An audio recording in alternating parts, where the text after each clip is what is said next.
haddaba waxaa laga yaabaa in noloshu kugu adkaato oo waqtiga kugu adkaado oo culays badan aad dareento oo wax walba ay isbedeli waayaan, laakiin waa inaad ogaataa isbedelka iyo culayska iyo waxaan kugu dhacaya inaan ahayn wax adiga kugu gooniya ee bulshada caalamka oo ku nool oo dhan in badan oo ka mid ah ay kula qabaan. dad badan ayaa kula wadaaga, laakiin waa inaad mid isweydiisaa, adigu horta ma isbedeshay mise sida hooyada kuu dhashay baad tahay ood ku eg tahay mise wax isbedela ayaa samaysay. haddaba marka koowaad waxaad horta u baahan tahay dad qof muslima aad tahay in aad aaminto qadarta. xadiiska rasuulka calayhi salaatu wasalaam wuxuu yidhi kataba allaahu maqaadiira qabla an yukhluqa asamaawaati waalardi 50,000 50,000 oo sano ka hor ayaa la qoray. intaan samada iyo arlada la abuurin ka hor ayaa waxaa la qoray qadarta ayaa la qoray. oo marka waa inaad sidaas aamintaa, waa inaad ogaataa wax walba oo kugu dhacaya oo kugu adkaana yihiin wax hore u qoraay, wax adiga kugu bilaabanaya xilliga inaynan ahayn. wax kastoo aad marayso way qoran yihiin. maalintaada subaxii kuu soo beriya, qoraxdii kuu soo baxda waa wax qoran, qoraxdii kuu dhacda waa wax qoran, xilliga aad dhimanayso waa wax qoran, waxaad cabayso waa wax qoran, candhuufta aad dhaqayso waa mid qoran, waxa kuu ridhamayana waa wax qoran, waxa kuu urayo waa wax qoran. marka waa inaad sidaa aamintaa. taa markii laga yimaado waa inaad ogaataa noloshu waxay u baahan tahay step by step.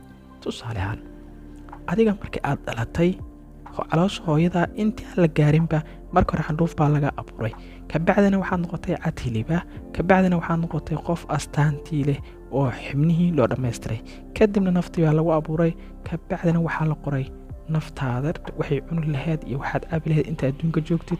waxaa la qoray camalkaagu mid xun hadduu noqon lahaa mid wanaagsan, waxaa la qoray wixii aad aakhiro noqon lahaydna waa la qoray. intaa kabacdi waxaad gaartay jiif baad gaartay, haddana gurgurad baad ku laabatay, haddana fadhi baad gaartay, kabacdi haddana waad istaagtay. waa istaagii haddana socod baa ku dartay, socodkii orod baad ku dartay, orodkii haddana waxaad soo gaartay inaad qaangaar noqoto oo wax kala saari karto oo lagu yidhaha qofkaanu waa qof baaliga. haddaba intaas oo dhan markii aad soo martay oo adigu intaasoo dhan soo dareemaya step by step aad noloshii uga soo gudubtay, maadaama aad step by step aad uga soo gudubtay, guushaaduna waxay u baahan tahay iyaduna sidoo kale step by step. ma jiro qof hal mar iska guulaystay, ma jiro. sidaas kale waxaad u baahan tahay inaad waqti gelisa oo dadaashid adiga oo dul qaadanaya. culays kastoo kugu yimaada waa inaad ku sabartaa, ilaahayna waa inaad ku aqoonsataa. aayaddii waxay ahayd suurta baqara ku jirta wastaciinu bisabri wasalaati wa innaha lakabiiratun ilaa cala alkhashiiciin. oo ilaahay wuxuu leeyahay kaalmaysta sabarka iyo salaada, ina allaha maca saabiriin aayad kale ahayd. oo ilaahay wuxuu maciisa yahay qolada sabirta.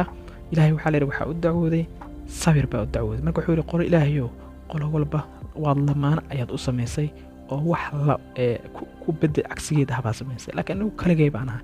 ilahay wuxuu yidhi aniga ayaa macaada ah, qof kasta oo sabrana oo khatarta ku samrana anaga ayaa maciisa ah. marka adiga waxaa lagaa doonayaa culays kastoo kugu yimaada inaad ku samirto, aadna cibaadaysto, salaada iin kaa tegin, wakhtigeedana waa ina ilaalisaa. haddaba guusha waxay u baahan tahay si aad guushaada u gaartid maanta haddaad meel fiican oo dadaal hadaawadid si laba jibaar.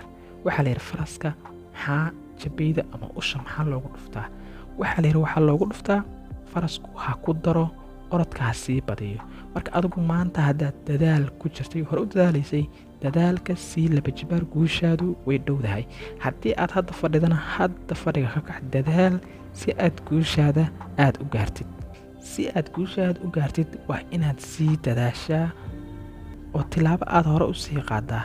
taas waxay kaa saamaxaysaa markaa kaa saacidaysaa inaad guulaysato ood hore u guulaysatay. guushu marka waxa weeye dadaalkaadii iyo fursadaadii oo ishaleelay meesha si fiican u eeg. guusha lagu sheegayo waxa weeye waa dadaalkaadii oo lagu daray fursadaadii. markii aad dadaal badan aad bixisid, fursadna aad heshid, markay isku soo aadaan waxaad noqonaysaa qofka guulaystay. masalan tusaale, qof waxaad arkaysaa wax bartay, shaqo fiican oo dhaqaale fiican ka shaqeeya. qofkaasu fursadda shaqada dad badan ayaa heli karay, laakiin waxay ku heli waayeen dadaal aysan bixin. isaga laakiin wuxuu ku helay waxa weeye fursaddaasu waa dadaalkii uu bixiyey. marka haddaad dadaal badan aad bixisid, maalin unbaad helaysaa fursaddeeda. marka sidaas ayaa inoo ballama intaan cashirkan cashirku xigaan la kulmi doono dhammaantiin waxaad leeyahay khayr iyo barako fiidiyogan hadduu ku soo gaarana asxaabtaada la sii wadaag waana noo muhiim mahadsanid